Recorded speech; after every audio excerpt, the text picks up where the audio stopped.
RPD news से किशन सोलंकी। हम अभी पहुंचे हैं ग्राम पंचायत दूधवा के जो नवनिर्वाचित सरपंच है श्रीमती देवी कंवर, उनके जो प्रतिनिधि है खेत सिंह जी, वो हमारे साथ है। क्योंकि बात करें इस कार्यकाल की तो इनसे पहले भी हम जब चुनाव हुए उस टाइम मिले, इनसे वार्तालाप हुई है और अभी फिर हम इनसे जानेंगे कि जैसे 2 साल का कार्यकाल पूरा होने जा रहा है तो उसमें इनकी क्या विशेषताएं रही है ग्राम पंचायत के प्रति, विकास के प्रति, कि आज दिन तक इन्होंने क्या क्या विकास करवाया है, इसके बारे में जानकारी लेंगे। तो खेत सिंह जी नमस्कार। नमस्कार जी। तो खेत सिंह जी, आपने अपने पुत्र वधू की जो है उनको चुनाव मैदान में उतारा और जनता ने चुना है, और जैसे इस कार्यकाल में 2 साल पूरे होने जा रहे हैं ग्राम पंचायतों के, तो इसमें आपने वर्तमान में क्या क्या काम करवाया, थोड़ा ये बताइए। हमने जो आवास और नरेगा वाले टांके जी और पाइपलाइन पानी वाली, बिल्कुल, बाकी तो सब काम करवाए जी। तो जैसे बात करते हैं साहब, यहाँ की इस क्षेत्र की बात करें तो बाड़मेर पूरे के क्षेत्र की बात करें तो बाड़मेर में क्या पेयजल की बहुत ही ज्यादा स्थिति गंभीर है, तो पानी पीने पेयजल के लिए आपके क्या प्रयास रहे हैं पूरी ग्राम पंचायत में? जहाँ पे दूर पड़ता है वहाँ पर तो 3 वाला पाइप लेगा, बिल्कुल, और बाकी ढाणिया में अलग अलग जगह दिया हमने, हमारे पैसे से ही दिया, वो निजी फंड से। हाँ, छोटी वाली पाइप। जी जी। और घर घर पानी पहुँचाने का कार्य किया। जी जी। और कुछ जगह बाकी रह गए जी, वो अभी बोल रहे हैं टेंडर हो जाएगा तो वो भी जुड़वा देंगे। बिल्कुल बिल्कुल, बहुत ही अच्छा। तो सरपंच साहब, जैसे बात करते हैं अपना नरेगा की, जैसे अभी आपने बताया अभी नरेगा में हमने काम करा, तो नरेगा के अंदर जो 60-40 का रेशो है उसके अंदर जैसे 40% है जो पक्के कार्यों का और 60 है जो कच्चे कार्यों का है। हाँ, तो इसके अंदर जो अगर 60 पक्के का और कच्चे का 40 हो तो क्या उसमें फायदा है अपनी ग्राम पंचायत को? फायदा तो कुछ नहीं है, पर पेमेंट तो अभी आया ही नहीं, वो 40% वाला ही नहीं आया जी। तो जैसे अगर ग्राम पंचायत हम जैसे हम मिले और भी आपके जो साथी जनप्रतिनिधि उनसे, तो जैसे अगर यह पेमेंट नरेगा का जिसमें आप काम करवा रहे हैं तो ये लेबर के साथ अगर 50% पैसा आए तो जैसे ग्राम पंचायतों में काम की और विकास की स्थिति कैसी रहेगी? तो उससे तो फायदा ही रहेगा। जी जी। पेमेंट की समस्या है, 2 साल से पेमेंट आया ही नहीं। बिल्कुल। तो पेमेंट की मान लो अभाव से अपने को विकास में बहुत ही धीमी गति और बाधा से गुजरना पड़ रहा है। हाँ। तो जैसे सरपंच साहब बात करते हैं अपन दूधवा ग्राम पंचायत की, तो इसके अंदर शिक्षा का स्तर कैसा है? आपने सरपंच बनने के बाद में शिक्षा में जैसे विद्यालयों में निरीक्षण किया है, आप गए हैं विद्यालयों में, कहीं स्टाफ की या कहीं कक्ष की ऐसी कोई कमी नजर आई आपको? स्टाफ की कमी है जी जी। कई बार बोला तो लगवा देंगे, बिल्कुल, उन्हें कम होती है। जी जी। बाकी तो मेहनत तो करते ही हैं। जी जी, बहुत अच्छा। कि जैसे ग्राम पंचायत की बात करें दूधवा की, तो दूधवा के अंदर जो विद्यालय है उनके अंदर स्टाफ की कमी बताई जा रही है, क्योंकि स्टाफ की कमी के कारण बच्चों की पढ़ाई सुचारू रूप से नहीं हो रही है। क्योंकि बात करें पढ़ाई की और शिक्षा की तो पीछे 2 साल से जो कोरोना जैसी महामारी थी तो इसके अंदर विद्यालय बंद रहे हैं और बच्चों की पढ़ाई वैसे ही बिगड़ी हुई है।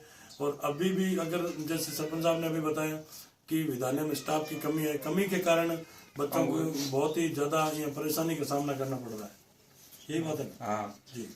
तो जैसे सरपंच साहब बात करें अभी, तो ऐसी मेजर समस्या क्या है जिसका अभी आप समाधान करवाएंगे? अगर सरकार आपको फंड देती है किसी भी मद से, तो ऐसी ग्राम पंचायत में मेजर समस्या क्या है जिसको आप पहले प्राथमिकता देंगे? हमारे यहाँ बिजली का अभाव है। जी जी। तो 60-70 घर बिजली से वंचित रहे हुए हैं। बिल्कुल बिल्कुल। और पानी से भी आधा क्षेत्र वंचित ही है। बिल्कुल बिल्कुल। देखो, आज यह एक बहुत ही बड़ी देखने वाली बात है, क्योंकि आज जन जन तक बिजली पहुंची हुई है। आज भी दूधवा ग्राम पंचायत ऐसी पंचायत है जिसके अंदर 50-60 घर जो विद्युतीकरण से वंचित बताए जा रहे हैं। क्योंकि इसका कारण क्या है सर, क्यों नहीं हो रहा है विद्युतीकरण? उस समय पीछे रह गए थे जी, और यहाँ से कोई आगे के लिए ले गए नेता लोग। बिल्कुल बिल्कुल। वो रह गए SC/ST वाले पूरे पीछे 60-70 घर। जी। तो अभी आपके क्या प्रयास चल रहे हैं उनके बारे में? वो बोल रहे हैं योजना आएगी। जी जी। जाके बोलते हैं मदन जी को, तो मार्च के बाद योजना आएगी, बिल्कुल, तब जोड़ देंगे जी बोल रहे हैं। जी, बहुत अच्छा। तो सरपंच साहब जैसे बात करते हैं अपन, यह एक क्षेत्र है जो यहाँ बात करें तो एक बारिश पे डिपेंड है और खेती का कोई इतना वो अभाव है नहीं, क्योंकि यहाँ जो है फ्लोराइड ज़्यादा है, क्योंकि धरती के अंदर पानी है, जो भी मान लो फ्लोराइड है मुमकिन है, खारा पानी है जी। तो जो यहाँ के किसान हैं उनके लिए आपके क्या प्रयास है, क्योंकि आपके साथ किसान जुड़े हुए हैं और यहाँ किसान लोगों का ही यह जो क्षेत्र है वो किसान वर्ग का बेल्ट है, तो उनके लिए आपके क्या प्रयास रहेंगे? उसके लिए प्रयास ये नरेगा सलवा के बिल्कुल गेहूं राशन वाले वो मिलते हैं जी जी। और बाकी कोरोना में दो बार हमने भी प्रयास करके घर घर बाहरी का कट्टा राशन पहुंचाया था। बिल्कुल बिल्कुल, जो भी वो हमारे तरफ से मदद तैयार है जी जी। तो जैसे बात करते हैं अपने ग्राम पंचायत दूधवा की, तो इसके अंदर कोई खेल मैदान, खेल ग्राउंड ऐसा कुछ आपने कोई कहीं से प्रस्तावित या कहीं से स्वीकृति की? क्योंकि आजकल बात करें तो अपने जो बच्चे हैं, युवा है, जो शिक्षा के स्तर से जुड़े हुए हैं, तो उनको जैसे किसी प्रकार की जैसे जॉब में जाते हैं तो यहाँ अपने खेल स्टेडियम की या खेल मैदान की उसकी भी जरूरत पड़ती है, तो आपके क्या प्रयास रहेंगे उन युवाओं के लिए? उनके लिए जमीन हम देने के लिए तैयार हैं। बिल्कुल, अगर गवर्नमेंट कुछ बजट दे जी तो हम खेल मैदान के लिए जमीन देने के लिए तैयार है। और हॉस्पिटल के लिए जमीन वक्त हुई हुई है, बिल्कुल 3 बीघो जी। और हॉस्पिटल अभी गवर्नमेंट दे नहीं रही जी जी। तो जैसे अभी आपने बताया कि जमीन देने के लिए तैयार है, तो जमीन क्या आप अपनी निजी जमीन दोगे खेल मैदान के लिए? निजी दे देंगे। बिल्कुल, वाह जी, ये भी एक बहुत ही बड़ी एक उपलब्धि है ग्राम पंचायत की कि आज खेल ग्राउंड के लिए लगभग 1-2 बीघे जमीन की जरूरत पड़ती है। तो आज सरपंच साहब यह भी बोल रहे हैं कि अगर सरकार हमें इसके लिए मान लो बाउंड्री के लिए और खेल मैदान के लिए अगर किसी प्रकार का फंड देती है तो मैं मेरी निजी संपत्ति देने के लिए तैयार हूं, क्योंकि बच्चों के भविष्य के लिए जमीन का कोई ज्यादा वो महत्व नहीं है कि अगर किसी बच्चों का जीवन सुधर रहा है तो मैं मेरी निजी जमीन खेल मैदान के नाम करने के लिए रेडी हूँ। अगर सरकार मुझे किसी प्रकार का फंड देती है या किसी मद से, जैसे प्रधान मद से, एमएलए, एमपी लेट कहीं से भी किसी प्रकार का किसी कोटे से अगर बजट आता है खेल मैदान के लिए, तो मैं मेरी निजी संपत्ति से जमीन देने के लिए तैयार हूँ। और हॉस्पिटल के लिए अगर कम पड़ेगी तो भी देने के लिए तैयार हैं। बिल्कुल बिल्कुल, दे नहीं रहे हैं। जी जी। तो जैसे यहाँ अपन बात करें पीएचसी की हॉस्पिटल की, तो यहाँ नजदीक आपको जो अपने ग्राम पंचायत के रेवेन्यू विलेज है ग्राम पंचायत के उनके और मुख्य ग्राम पंचायत दूधवा के, तो इन लोगों को जैसे इलाज के लिए या किसी कारणवश कहीं जैसे डिलीवरी होती है तो इनको कहाँ जाना पड़ता है? रात को इधर कोई रुकता नहीं स्टाफ, तो जाना पड़ता है बालोतरा। जी जी। बालोतरा यहाँ से लगभग कितना पड़ता है? 30 किलोमीटर। 30 किलोमीटर।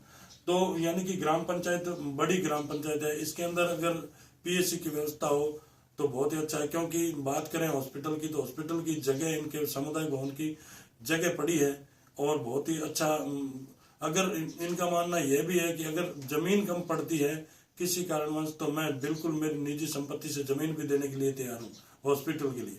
तो ये बहुत ही एक बड़ी उपलब्धि है सरपंच साहब की कि अगर किसी कारण जनता का अगर भला हो रहा है, जनता को अगर सुख सुविधा मिल रही है, तो मैं मेरी निजी संपत्ति देने के लिए तैयार हूँ। तो जैसे सरपंच साहब अभी होली का पावन पर्व आ रहा है, बहुत ही अपने एक बात करें मारवाड़ की, तो इसके अंदर बहुत ही इसको मान लो बहुत ही अच्छे रूप से मनाया जाता है। तो आप अपनी जनता को क्या संदेश देना चाहेंगे होली पे? जैसे भाई एक प्रेम भाव से अपने होली का जो त्योहार है, एक उत्सव है, इसको बढ़िया मनाओ घर में। जैसे कोरोना जैसी महामारी आज भी चल रही है, तो इसका भी ख्याल रखें। इसके बारे में आप क्या कहना चाहेंगे? हाँ, कोरोना को पालते हुए और आराम से घर बैठे ही होली मनाओ। बिल्कुल बिल्कुल, ज्यादा रंग होली का। जी जी। भाई लड़ाई दंगा किसी प्रकार का कोई उद्यम नहीं करेंगे। हाँ, दारू फारू ऐसा नहीं लेना चाहिए। जी। तो सरपंच साहब जैसे एक बात और रह गई अपनी कि जो ये मारवाड़ बेल्ट है, इसके अंदर क्या है, अपने कई प्रकार की कुप्रथाएं चलती है। जैसे दहेज प्रथा है, मृत्यु भोज की जो प्रथाएं हैं, बाल विवाह की प्रथाएं। तो अगर आपकी ग्राम पंचायत में ऐसी कोई प्रथा होती है तो उसके अंदर आपके प्रयास क्या रहेंगे रोकथाम के लिए? सभी को कहते हैं बिल्कुल भाई बाल विवाह नहीं करना चाहिए, मृत्यु भोज नहीं करना चाहिए। जी जी।